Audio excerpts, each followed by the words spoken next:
গেল ১০০ বছর ধরে নেপচুন গ্রহের পেছনে অন্য কোনো গ্রহ আছে বলে বিজ্ঞানীরা ধারণা করে আসছেন।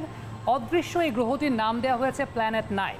পৃথিবী চাইতে আকারে বড় এই প্ল্যানেট 9-এর কক্ষপথের ধারণা সর্বপ্রথম আসে ২০২১ সালে। যুক্তরাষ্ট্রের ক্যালটেক, ইউনিভার্সিটি কোট ডি আজুর ও সাউথ ওয়েস্ট রিসার্চ ইনস্টিটিউটের গ্রহবিজ্ঞানীরা প্ল্যানেট 9 নিয়ে আলোড়ন তৈরি করেছেন। ২০১৫ সালে প্রথম ক্যালটেকের জ্যোতির্বিজ্ঞানীরা সৌরজগতের শেষ প্রান্তের কাছে নেপচুনের কক্ষপথের বাইরে বেশ কয়েকটি বস্তুকে একত্র অবস্থায় দেখতে পান। তাত্ত্বিকভাবে সেই গুচ্ছ আকারের মহাজাগতিক বস্তু কোনো অজানা গ্রহের মাধ্যাকর্ষণের টানে তৈরি করা হয় বলে বিবেচনা করা হচ্ছে। সেই অজানা গ্রহকে প্ল্যানেট 9 নামে ডাকা হচ্ছে।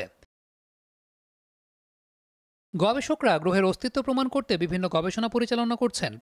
প্রথমে ধারণা করা হয় পৃথিবী সূর্যকে যে পথে ভ্রমণ করে তার চাইতে ৪০০ থেকে ৮০০ গুণ বড় আকারের কক্ষপথে প্ল্যানেট 9 ঘুরছে। গ্রহটির ভর পৃথিবীর চাইতে ৫ থেকে ১০ গুণ এবং ব্যাসার্ধ পৃথিবীর ব্যাসার্ধের চাইতে ২ থেকে ৪ গুণ বেশি বলে অনুমান করা হচ্ছে। আবারও গবেষকরা গ্রহের অস্তিত্ব নিয়ে বেশ কিছু প্রমাণ উপস্থাপন করেছেন। একাধিক কম্পিউটার সিমুলেশনের মাধ্যমে নতুন গ্রহটির অস্তিত্ব জানা যাচ্ছে। গ্রহের গ্যালাকটিক জোয়ারের কারণে মহাকর্ষীয় বস্তু গুচ্ছ আকারে অবস্থান করছে। গ্যালাকটিক জোয়ার অনেকটা আমাদের চাঁদের আকর্ষণের কারণে জোয়ারের বিষয়টির সঙ্গে তুলনা করা যায়। প্ল্যানেট 9-এর জন্য চিলের ভেরা রুবিন অবজারভেটরির মাধ্যমে ভবিষ্যতে গবেষণা করা হবে বলে জানা গেছে।